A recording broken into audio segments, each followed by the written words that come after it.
राष्ट्रीय आयुष्य आरोग्य मेळाव्याच्या स्थळाची केंद्रीय आयुष्य आरोग्य व कुटुंब कल्याण राज्यमंत्री प्रतापराव जाधव यांनी केली पाहणी। शेगाव येथे 25 फेब्रुवारी रोजी राष्ट्रीय आयुष्य आरोग्य मेळाव्याचे आयोजन करण्यात आले आहे। या मेळाव्याचे उद्घाटन महामहिम राष्ट्रपिता श्रीमती द्रौपदी मुर्मू यांच्या हस्ते होणार आहे।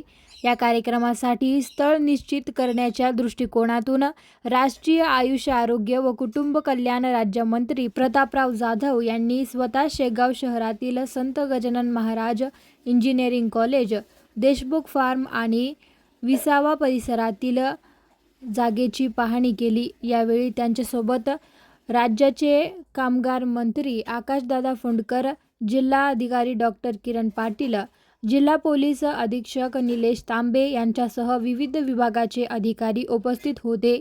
यावेळी केंद्रीय मंत्री प्रतापराव जाधव यांनी प्रत्येक स्थळाची पाहणी करून जिल्हा पोलीस अधीक्षक आणि जिल्हाधिकारी यांच्याशी चर्चाही केली।